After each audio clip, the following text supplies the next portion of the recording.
ಎಲ್ಲರಿಗೂ ನಮಸ್ಕಾರ ಸ್ನೇಹಿತರೆ, welcome to our channel. So friends, ಇವತ್ತು ಬಂದ್ಬಿಟ್ಟು ಈ ಒಂದು ವಿಡಿಯೋದಲ್ಲಿ ನನ್ನ ಡೇ 15 ಡೇ ಡಯಟ್ ಹೇಗೆಲ್ಲ ಹೋಯಿತು ಏನು, ಹಾಗೆ ನನ್ನ ಪ್ರಸ್ತುತದ ವೆಯ್ಟ್ ಏನಿದೆ ಏನು ಅನ್ನೋದ್ರ ಬಗ್ಗೆ ಇವತ್ತಿನ ಬ್ಲಾಗಲ್ಲಿ ತಿಳಿಸ್ಕೊಡ್ತೀನಿ. ಹಾಗೆ ತುಂಬ ಜನ ವೆಯ್ಟ್ ಲಾಸ್ ಡಯಟ್ ಸ್ಟಾರ್ಟ್ ಮಾಡೋಕ್ಕೆ ಆಗ್ತಾಯಿಲ್ಲ ಅನ್ನೋರು ಖಂಡಿತವಾಗ್ಲೂ ಲಾಸ್ಟ್ವರೆಗೂ ನೋಡಿ. ನನ್ನ ಒಂದು ಅವಾಗಿನ ಈಗ ಒಂದು ಹೆಚ್ಚು ಕಮ್ಮಿ 6 ಮಂತ್ಸ್ ಬ್ಯಾಕ್ ಅಂದ್ಕೊಳ್ಳೋಣ. 6 ಮಂತ್ಸ್ ಬ್ಯಾಕ್ ನಾನು ಹೇಗಿದ್ದೆ, ಈಗ ಪ್ರೆಸೆಂಟ್ ಹೇಗಿದ್ದೀನಿ ಅನ್ನೋದೊಂದು ವಿಡಿಯೋ ಹಾಕಿದ್ದೀನಿ. ಆವಾಗ ನಾನು ಯಾವ ಥರ ಇದ್ದೆ ಏನು ಅಂತ ಖಂಡಿತವಾಗ್ಲೂ ಇನ್ಸ್ಪೈರ್ ಆಗೇ ಆಗ್ತೀರಾ.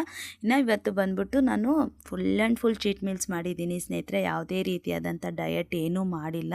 ಯಾಕೆ ಏನು ಅಂತ ಕೂಡ ಹೇಳ್ತೀನಿ. ಆ್ಯಕ್ಚುಲಿ ನಾನು ನಾಳೆ ವಿಡಿಯೋ ಹಾಕೋ ಯಾವುದೇ ಉದ್ದೇಶನೂ ಕೂಡ ಇರಲಿಲ್ಲ.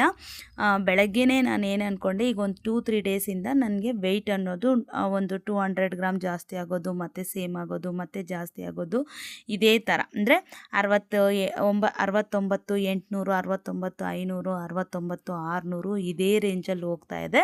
ಹಾಗಾಗಿನೇ ನಾನು ಬೆಳಗ್ಗೆನೇ ಏನು ಅಂದ್ಕೊಂಡೆ ಅಂತಂದರೆ, ಸ್ವಲ್ಪ ಆದಷ್ಟು ಲಿಕ್ವಿಡಲ್ಲೇ ಇವತ್ತು ಡಯಟ್ ಮಾಡ್ಕೊಳ್ಳೋಣ ಅಂತ ಅಂದ್ಕೊಂಡಿದ್ದೆ ಸ್ನೇಹಿತರೆ. ಹಂಗಾಗಿನೇ ಬೆಟ್ಟದ ನೆಲ್ಲಿಕಾಯಿ ಜ್ಯೂಸ್ ಎಲ್ಲ ಮಾಡಿಟ್ಕೊಂಡೆ. ಅದೇನಾಯಿತು ಅಂತಂದರೆ, ಸ್ಟಿಚಿಂಗ್ ಬೇರೆ ಸಡನ್ನಾಗಿ ಜಾಸ್ತಿ, ಇವತ್ತು ಒಂದೇ ದಿವಸಕ್ಕೆ 2 ಲಾಂಗ್ ಫ್ರಾಕ್ಸು, 2 ಬ್ಲೌಸು, 3 ಸ್ಯಾರಿಗೆ ಫಾಲ್ಸ್ ಹಾಕೋದು ಎಲ್ಲನೂ ಒಂದೇ ದಿನದಲ್ಲಿ ಮುಗಿಸೋವಂಥ ಪರಿಸ್ಥಿತಿ ಬಂದ್ಬಿಡ್ತು. ಸೊ ಹಂಗಾಗಿನೇ ನಾನೇನು ಮಾಡಿದೆ, ಸರಿ ಅಂತ ಅಂದ್ಬಿಟ್ಟು ನಾನು ಡಯಟನ್ನು ಸ್ವಲ್ಪ ಪಕ್ಕಕ್ಕಿಟ್ಟು ಸ್ಟಿಚಿಂಗ್ ಬಗ್ಗೆ ಗಮನ ಕೊಟ್ಟೆ. ಆ ಒಂದು ಸ್ಟಿಚಿಂಗ್ ಇದರಲ್ಲಿ ಗಬ ಗಬ ಅಂತ ತಿನ್ನೋದು, ಅದರಲ್ಲಿ ಪುಳಿಯೋಗರೆ ಬೇರೆ ಮಾಡಿದ್ನ ಬೆಳಗ್ಗೆ. ಸೊ ಇನ್ನು ಪುಳಿಯೋಗರೆನೇ ತಿನ್ಕೊಬಿಟ್ಟೆ. ರಾತ್ರಿ ಬೇರೆ ಇವ್ರು ಚೋಚೋ ತರಿಸ್ಬಿಟ್ಟಿದ್ದಾರೆ. ಸೊ ಆ ಚೋಚೋ ಅಂತಂದು 1-2 ಇಡೀ ತಿಂದಿದ್ದೀನಿ. ಇನ್ನು ಅಲ್ಲಿಗೆ ಗೋವಿಂದ ನನ್ನ ಡಯಟು. ತುಂಬ ಸಲ ಅನಿಸುತ್ತೆ ಅಲ್ವಾ ಎಲ್ರಿಗೂ, ಡಯಟ್ ಯಾಕೆ ಮಾಡೋಕ್ಕಾಗಲ್ಲ ಅಂತ. ಈ ಥರ ಕ್ರೇವಿಂಗ್ಸ್ ಬಂದೇ ಬರುತ್ತೆ, ಓಕೆನಾ. ಕೆಲವೊಂದು ಸಲ ನಮಗಿರೋ ಕೆಲಸಗಳಲ್ಲಿ ನಮಗಿರೋವಂಥ ಒತ್ತಡದಿಂದ ನಮಗೆ ಕೆಲವೊಂದು ಸಲ ಡಯಟ್ ಮಾಡೋಕ್ಕಾಗದೇ ಇರಬಹುದು, ಓಕೆನಾ. ಇವತ್ತು ನೋಡಿ, ನನಗೆ ಡಯಟ್ ಫುಡ್ ಮಾಡ್ಕೊಳಕ್ಕಾಗಲ್ಲ. ಟೈಮ್ ಟು ಟೈಮ್ ನಾನು ಬೆಳಗ್ಗೆನೇ ಫಿಕ್ಸ್ ಆಗಿಬಿಟ್ಟಿದ್ದೆ, ನಾಳೆ ವಿಡಿಯೋ ಹಾಕೋದು ಬೇಡ. ಸೊ ಪ್ರಕಾರ ಸೋಮವಾರದಿಂದ ನಾರ್ಮಲ್ ಡಯಟ್ ವ್ಲಾಗ್ ಬಂದೇ ಬರುತ್ತೆ. ನಾಳೆ ಪೋಸ್ಟ್ ಮಾಡಿಬಿಡೋಣ. ಇವತ್ತಂತೂ ಸ್ವಲ್ಪ ಸ್ಟಿಚಿಂಗ್ ಬಗ್ಗೆ ಗಮನ ಕೊಡೋಣ ಅಂದ್ಕೊಂಡೇ ಇದ್ದೆ. ಬಟ್ ಎಲ್ಲೋ ಒಂದು ಕಡೆ ಕನೆಕ್ಟ್ ಇದಾಗಬಾರ್ದು ಅಂತಂದ್ಬಿಟ್ಟೆ ನಾನು ಈ ಸಲ ಅಂತೂ, ನಾನು ಪ್ರತಿ ಸಲ ಹೇಳ್ತೀನಿ ಅಂತಲ್ಲ, ನನಗೆ ತುಂಬ ಅನಿಸಿದೆ ಸ್ನೇಹಿತರೆ. ಎರಡನ್ನೂ ಬ್ಯಾಲೆನ್ಸ್ ಮಾಡಿಕೊಂಡು ಚೆನ್ನಾಗೇ ಮಾಡಬಲ್ಲೆ ಅನ್ನೋ ಒಂದು ಹೋಪ್ ಇದೆ ನನ್ನ ಮೇಲೆ. ಹಾಗಾಗಿನೇ ಈ ಸಲ ಯೂಟ್ಯೂಬ್ ಬಿಡೋ ಚಾನ್ಸೇ ಇಲ್ಲ ಅಂತಲೇ ಇರ್ತೀನಲ್ವ. ಬಟ್ ಮತ್ತೆ ಬಿಟ್ಬಿಡ್ತೀನಿ ಅಂತ ನನಗೆ ಒಂದೊಂದು ಸಲ ಭಯ ಆಗುತ್ತೆ, ಒಂದು ದಿವಸ ಎಲ್ಲಿದಾಗುತ್ತೆ ಅಂತ. ಇವತ್ತು ನೋಡಿ ವೆಯ್ಟ್ ಬಂದುಬಿಟ್ಟು 69.600 ಇದೆ. ಕೆಲವೊಂದು ಸಲ ನನಗೆ ಹಂಗೆ ಒಂದು ವಾರ 15 ದಿವಸ ಒಂದೇ ವೆಯ್ಟಲ್ಲಿರುತ್ತೆ.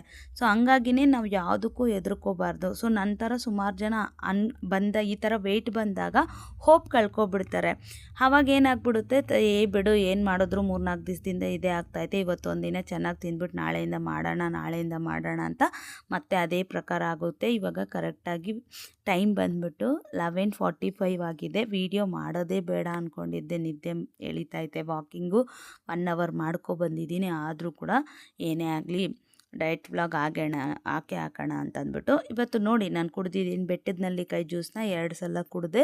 ಈ ಗಂಜಿ ಮಾಡ್ಕೊಂಡಿದ್ದೆ, ಸೊ ಅದನ್ನು ಕುಡಿದೆ. ಮಧ್ಯಾಹ್ನ ಏನು ಮಾಡಿದೆ, ಪುಳಿಯೋಗರೆ ಒಂದಷ್ಟು ಚೋಚೋ ಚೆನ್ನಾಗಿ ತಿಂದೆ. ಸಾಯಂಕಾಲನೂ ಚೋಚೋ ತಿಂದೆ. ಈ ಹಾಳಾದ್ದು ಇವಿರ್ತಾವಲ್ಲ, ಕಂಟ್ರೋಲ್ ಮಾಡ್ಕೊಳ್ಳೋಕ್ಕೆ ಆಗಿಲ್ಲ ಸ್ನೇಹಿತರೆ. ಆದರೂ ಕೂಡ ನಾನು ನನ್ನ ಪ್ರಯತ್ನ ಬಿಡಲ್ಲ. ಆದರೂ ನಾಳೆಗೆ ಇನ್ನೆಷ್ಟು ನನಗೆ ಗೊತ್ತಿರುತ್ತೆ, ಇನ್ನು ವೆಯ್ಟ್ ಮತ್ತೆ 70 ಹೋಗಿರ್ಬೋದು. ಅದಕ್ಕೆಲ್ಲ ತಲೆ ಕೆಡಿಸ್ಕೊಳ್ಳೋಳಲ್ಲ. ಏನೇ ಆಗಲಿ ನಮ್ಮ ಪ್ರಯತ್ನನ ಬಿಡಬಾರ್ದು ಸ್ನೇಹಿತರೆ. ಯಾವಾಗಲೇ ಆಗಲಿ ನಾನು ಕೂಡ ತಪ್ಪು ಮಾಡ್ತೀನಿ ಅನ್ನೋದನ್ನು ನಾನು ಧೈರ್ಯವಾಗಿ ನಿಮ್ಮ ಮುಂದೆ ಹೇಳ್ತಾ ಇರ್ತೀನಿ. ಯಾವಾಗಲೂ ಅಷ್ಟೇ 100%ಗೆ 100% ಸ್ಟ್ರಿಕ್ಟಾಗಿ ಮಾಡ್ಕೊಂಡು ಹೋಗಬೇಕು. ಸ್ಟ್ರಿಕ್ಟಾಗಿ ಇದು ಮಾಡಬೇಕು ಅಂದರೆ ಖಂಡಿತವಾಗ್ಲೂ ಆಗಲ್ಲ. ಅದು ಒಂದಲ್ಲ ಒಂದು ದಿವಸ ಒಂದು ಏನಂತೀವಿ ಅಂತಂದರೆ ಒಂದು ಲಿಮಿಟ್ ಅಂತ ಇರುತ್ತೆ. ಅದ್ರ ಮೇಲೆ ನಾವು ಸ್ಟ್ರಿಕ್ಟು ಅಂತಂದರೆ ಒಂದಿನ ದಬಾಕೊಬಿಡ್ತೀವಿ. ಆಮೇಲೆ ಮತ್ತೆ ಯಥೇಚ್ಛವಾಗಿ ತಿನ್ನೋದು ಆ ಥರ ಆಗುತ್ತೆ. It's okay. ನಾನಿವತ್ತು ಚೀಟ್ ಮೀಲ್ಸ್ ಮಾಡಿದ್ದೀನಿ, ಇಲ್ಲ ಅಂತಂದಿಲ್ಲ. ಬಟ್ ನಾಳೆ ಮತ್ತೆ ಯಥಾ ಪ್ರಕಾರ ಮಾಡಬೇಕು ಅಂದ್ಕೊಂಡೆ. ನಾಳೆ ಒಂದು ಹೊಸ ಡೇನ ಸ್ಟಾರ್ಟ್ ಮಾಡೋಣ ಅಂತಲೇ ಹುಮ್ಮಸ್ಸಿಂದ ಇದ್ದೀನಿ. ಓಕೆನಾ. ಇದು ಬಂದುಬಿಟ್ಟು ನಾನು ಕರೆಕ್ಟಾಗಿ 79 kgs ಇರಬೇಕಾದ್ರೆ ತೆಗ್ದಿರೋಂಥ ವೀಡಿಯೋ. ಡಿಸೆಂಬರ್ 15ಗೆ ಅನಿಸುತ್ತೆ, ಕರೆಕ್ಟ್. ಡಿಸೆಂಬರ್ 15ನೇ ತಾರೀಕು 2024ರಲ್ಲಿ ತೆಗ್ದಿರೋದು ನೋಡಿ. ಕರೆಕ್ಟಾಗಿ 6 ಮಂತ್ಸ್ ಆಗಿದೆ ಹೆಚ್ಚು ಕಮ್ಮಿ. 6 ಮಂತ್ಸ್ ಬ್ಯಾಕ್ ನೋಡಿ ನಾನು ಎಷ್ಟು ದಪ್ಪ ಇದ್ದೀನಿ, ಫೇಸ್ ಎಲ್ಲ ನೋಡಿ. ನಾನು ಆವಾಗ ಮತ್ತೆ ಡಯಟ್ ಸ್ಟಾರ್ಟ್ ಮಾಡಿದ್ದೆ. 75ವರೆಗೂ ಹೋಗಿದ್ದೆ. ಆಮೇಲೆ ಮತ್ತೆ ಮಧ್ಯದಲ್ಲಿ ಒಂದು 5 kg ಜಾಸ್ತಿ ಆಗಿಬಿಟ್ಟಿದ್ದೆ. ಮತ್ತೆ ಹತ್ರ 80ಗೆ ಬಂದುಬಿಟ್ಟಿದ್ದೆ. ಮತ್ತೆ ನಾನು ಸ್ಟಾರ್ಟ್ ಮಾಡಲೇಬೇಕು ಅಂತ ಫೇಸ್ ನೋಡಿ. ಆವಾಗ ನನಗೆ ಯಾವಾಗಲೂ ಅಷ್ಟೇ ದಪ್ಪ ಆಗ್ತೀನಿ, ಒಂದು 3 kg 4 kg ದಪ್ಪ ಆಗಿದ್ದೀನಿ ಅಂದರೆ ಫಸ್ಟು ಫೇಸಲ್ಲೇ ಗೊತ್ತಾಗ್ಬಿಡುತ್ತೆ.